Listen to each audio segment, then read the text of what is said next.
Hi hello എല്ലാ സുഹൃത്തുക്കൾക്കും നമസ്കാരം. നമ്മുടെ IRBയുടെ ക്വസ്റ്റ്യൻ പേപ്പർ നോക്കിക്കൊണ്ടിരുന്ന പ്രീവിയസ് ക്വസ്റ്റ്യൻ പേപ്പർ നോക്കിക്കൊണ്ടിരുന്നതിൽ ഇനി ഒരെണ്ണം കൂടെ ബാക്കി അല്ല, നമ്മുടെ ഇംഗ്ലീഷ് മലയാളവും പിന്നെ സ്പെഷ്യൽ ടോപ്പിക്കാണ് ബാക്കി. അതിൽ ഇംഗ്ലീഷ് മലയാളം നമുക്ക് ഇപ്പോൾ പഠിക്കാം. 10 ഇംഗ്ലീഷ് ചോദ്യവും 10 മലയാളവും ചോദ്യവും കേട്ടോ. അപ്പോൾ ഈ ചോദ്യം നോക്കേ, the dash part of the novel is quite interesting. അപ്പോൾ ഈ ഒരു എന്താണ് ഏതോ ഒരു ഭാഗം, അത് ക്വയറ്റ് ഇൻട്രസ്റ്റിംഗ്. ഇതിനകത്തൊരു ഭാഗം എന്ന് കാണിക്കാം, ലേറ്റർ ഭാഗം, അടുത്ത ഭാഗം അല്ലെങ്കിൽ എന്നൊക്കെ പറയാൻ വേണ്ടിയിട്ട് നമ്മൾ ഉപയോഗിക്കുന്ന ലാറ്റർ എന്ന് പറയുന്ന വാക്കാണ്. എന്താണ്? The latter part of the novel is quite interesting എന്നാണ് പറയുക കേട്ടോ. അടുത്തത് the expanded form of CEO. അതിനെ വിളിക്കുന്ന പേരെന്താ? Chief executive officer. എന്താണ്? Chief executive officer. Nobody enjoyed the movie. ഇതൊരു ക്വസ്റ്റ്യൻ ടാഗിൻ്റെ ക്വസ്റ്റ്യൻ ആണ്. നോബഡി എന്ന വാക്ക് കാണുമ്പോൾ തന്നെ നമുക്കറിയാം ഈ സ്റ്റേറ്റ്മെൻറ്റ് എന്താണ്? ഒരു നെഗറ്റീവ് ആയിട്ടുള്ള സ്റ്റേറ്റ്മെൻ്റ് ആണ്. അത് മാത്രമല്ല ഈ തന്നിരിക്കുന്ന ഒരു സിമ്പിൾ പാസ്റ്റ് എന്നുള്ള രീതിയിലുമാണ്. അതുകൊണ്ട് നെഗറ്റീവ് അല്ലാത്ത സിമ്പിൾ പാസ്റ്റ് രൂപം എന്ന രീതിയിലേക്ക് നോക്കുമ്പോൾ എവിടേക്ക് വരും? നെഗറ്റീവ് അല്ലാത്ത സിമ്പിൾ പാസ്റ്റ് ഓപ്ഷൻ ബിയിലേക്ക് വരും. ഡിഡ്, ദേ എന്ന് വരും. ഇനി it is better to keep sycophants. Sycophants എന്ന് പറഞ്ഞാൽ ഈ കാര്യം കാണാൻ വേണ്ടി കൂടെ അടക്കുന്ന ആൾക്കാരില്ലേ, അങ്ങനെയുള്ളവന്മാരാ. അതായത് അവന്മാരുടെ കാര്യത്തിന് വേണ്ടി മാത്രം അങ്ങനെയുള്ളവന്മാരെ ഒരു കൈ ദൂരെ നിർത്തുക. അറ്റ് ആൻ ആംസ് ലെങ്ത് എന്ന് ഓർത്ത് വെക്കുക. ഓക്കെ. അടുത്തത് the week crept along dash slowly dash a snail. അതായത് അതിൻ്റെ ആ ഒരു സ്റ്റേറ്റ് എന്താണ് എന്ന് കാണിക്കാൻ വേണ്ടിയിട്ടാണ്. അപ്പോൾ ആ ഒരു ഇൻറ്റൻസിറ്റി പറയാൻ വേണ്ടിയിട്ട് നമ്മളിവിടെ എന്ത് ചെയ്യും? As slowly as a snail എന്നാണ് ചേർക്കേണ്ടത്. എന്താണ് ചേർക്കേണ്ടത്? As slowly as a snail. The week crept along as slowly as a snail എന്ന് വേണം ചേർക്കാൻ. ഇനി നോക്കിയാൽ റോങ് ആയിട്ടുള്ള സെൻറ്റൻസ് ഏതാ നോക്കുക. The teacher as well as. ഈ ആസ് വെൽ ആസ് വരുന്ന സമയത്ത് നമ്മൾ ഈ ടീച്ചർ എന്നതിന് മാത്രം പരിഗണന കൊടുത്താൽ മതി. അവിടെ ഓക്സിലറി വെർബ് ഹാസ് എന്നായിരിക്കണം വന്നിരിക്കേണ്ടത്. കറക്റ്റാണ്. The teacher as well as the students has got into the bus.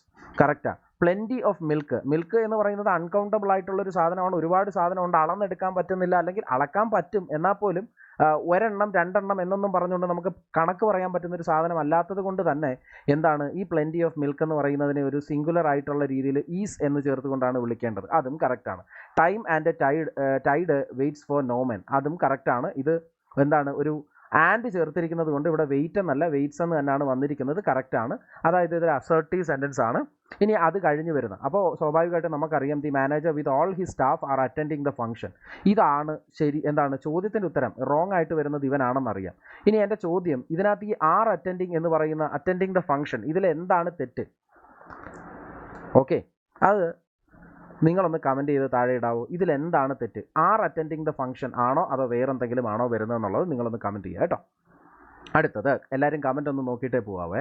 അടുത്തത് pick the wrongly spelled word.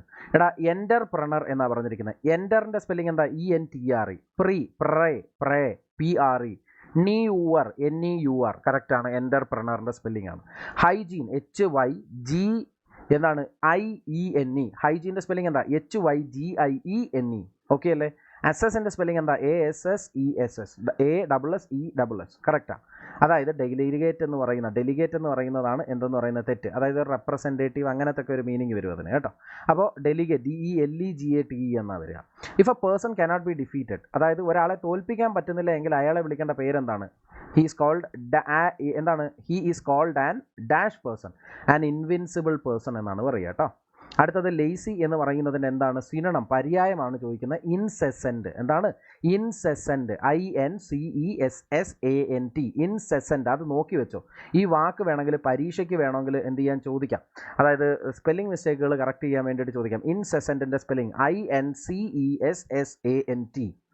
അടുത്തത് പാസീവ് ഫോമാണ്. ഇതെല്ലാ പരീക്ഷയിലും സർവ്വസാധാരണമായിട്ട് ചോദിക്കുന്നൊരു ചോദ്യമാണ്. ഇവിടെ നോക്കിയാൽ where did she hide the necklace. Did എന്ന് കേൾക്കുമ്പോൾ തന്നെ അറിയാം ഇത് സിമ്പിൾ പാസ്റ്റ്. ഇക്കൂട്ടത്തിൽ സിമ്പിൾ പാസ്റ്റ് വരുന്ന എത്ര എണ്ണം ഉണ്ടെന്ന് നോക്കുക. Was hidden. വാസ് ഹിഡൻ എന്ന് വരത്തില്ല.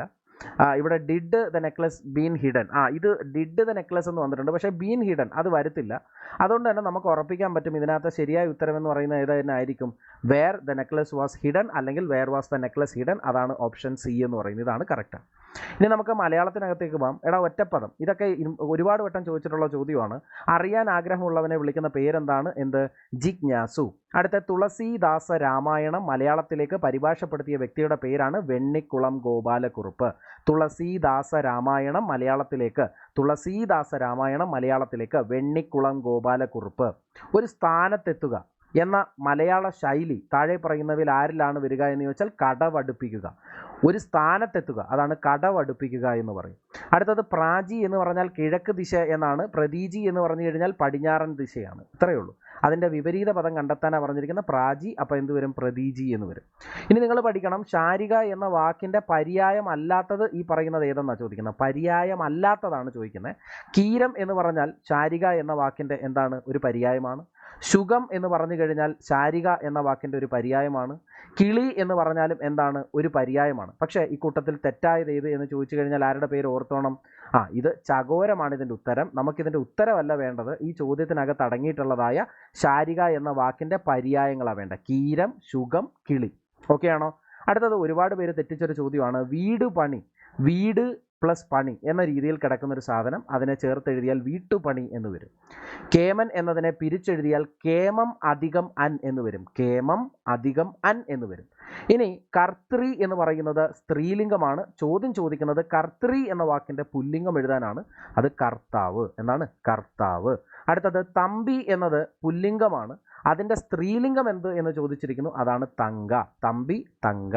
അടുത്തത് സാമാന്യ ലിംഗ ബഹുവചനം രൂപം, അതിന് ഉദാഹരണമാണ് അവ. ഓക്കെ, സാമാന്യ ലിംഗ ബഹുവചന രൂപത്തിന് ഉദാഹരണമാണ് അവ. ഇതിൻ്റെ ഏകവചന രൂപം എന്ത് എന്നാണ്? അത്, അവ. അത്, അവ. അതിൻ്റെ ഏകവചനമാണ് അത്, ബഹുവചനമാണ് അവ.